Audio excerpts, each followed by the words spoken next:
Bienvenue au module de perfectionnement professionnel sur le rôle du comité d'école consultatif. Le module a été créé par le ministère de l'Éducation et du Développement de la petite enfance. Lors de la vidéo, nous explorerons des points clés des réunions du comité d'école consultatif. Nous parlerons des sujets suivants: principes généraux des réunions, quorum et prise de décision, consensus, gestion de la participation du public, avant la réunion, ordre du jour, lors de la réunion, à la conclusion de la réunion et après, résumé des réunions. Les principes généraux des réunions comprennent: toutes les réunions du comité d'école consultatif sont ouvertes au public.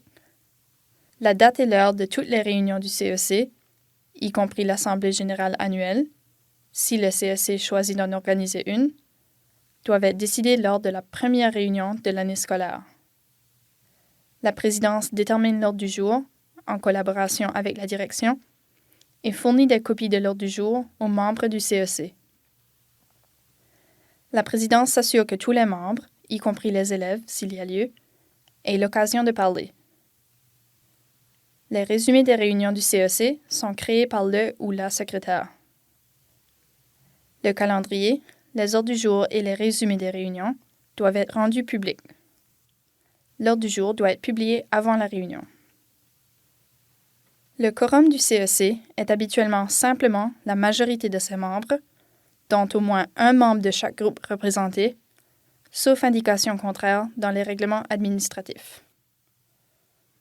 La direction ou la personne désignée pour la remplacer n'est pas comptée quand on détermine le quorum. Les CEC déterminent leur propre processus de prise de décision et définissent ce processus dans leurs ententes et leurs règlements administratifs. Certaines décisions, par exemple l'approbation des résumés des réunions, peuvent être prises par moyen d'un simple vote. Dans le cas d'autres décisions, il pourrait être plus approprié d'arriver à un consensus. Vu qu'il sert d'organe consultatif, on encourage le CEC à obtenir le consensus pour la plupart de ses décisions. Cette diapo vous offre des conseils pour arriver à un consensus et reconnaître quand cela est le cas.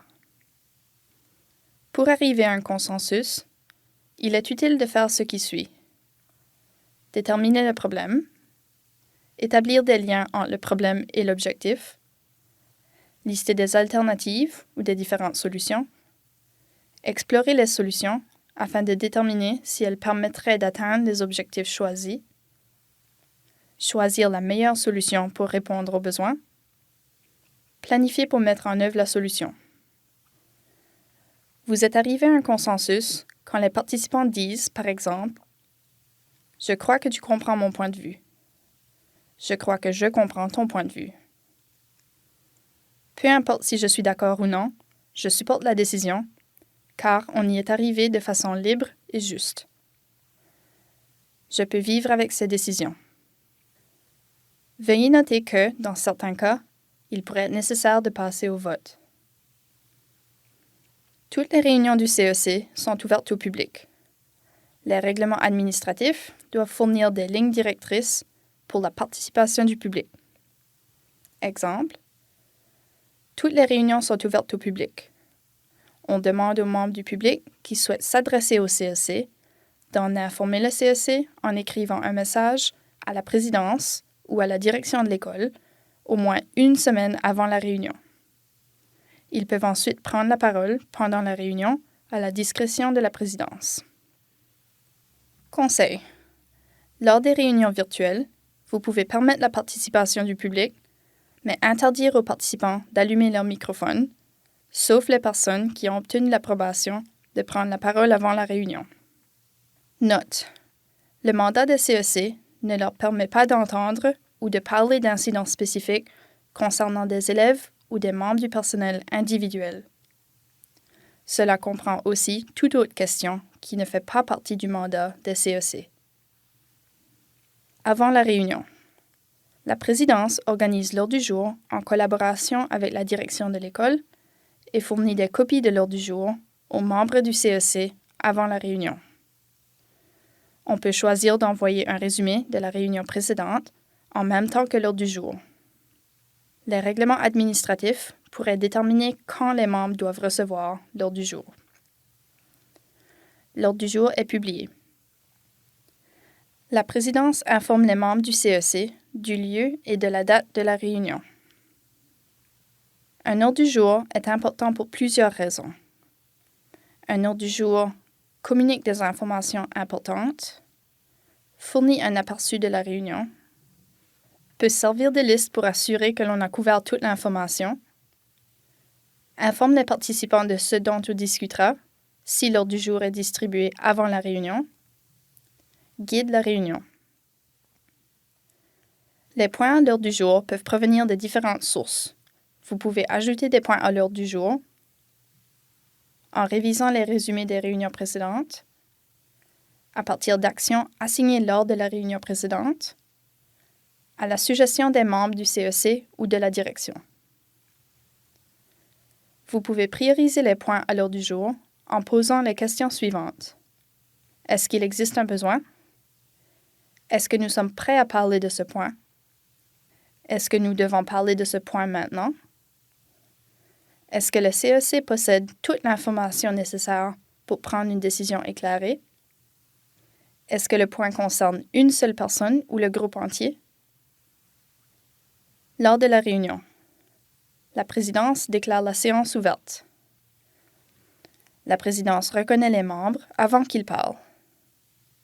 Tous les membres doivent avoir l'occasion d'exprimer équitablement leurs opinions des points à l'ordre du jour et de prendre la parole. Le CEC doit approuver ou réviser le résumé de la réunion précédente. Chaque membre doit avoir l'occasion de parler une fois avant que quelqu'un d'autre n'ait l'occasion de parler une deuxième fois. Si on n'a pas le temps de discuter pleinement d'un point, on peut le remettre à une réunion future. Chaque membre est égal et traité de façon équitable. À la fin de la réunion, établir des mesures.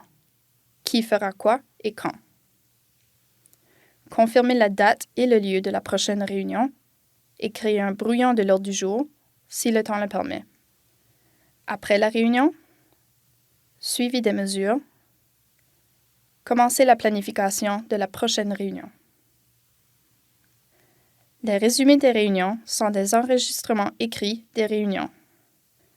Les résumés des réunions du CEC sont créés par le ou la secrétaire et doivent brièvement faire part des décisions et des mesures clés.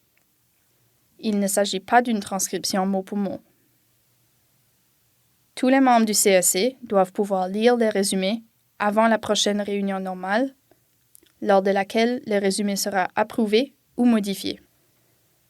Une fois approuvé, les résumés doivent être affichés dans un lieu accessible pour tous les membres de la communauté scolaire, par exemple sur le site web de l'école. Les dossiers créés par le CEC dans le cadre de leur travail pourraient être assujettis à la loi sur l'accès à l'information et la protection de la vie privée, Freedom of Information and Protection of Privacy Act, de la Nouvelle-Écosse. On suggère de conserver les résumés des réunions et les ordres du jour pendant 7 ans, car ils pourraient contenir des discussions ou des décisions sur les finances du CEC.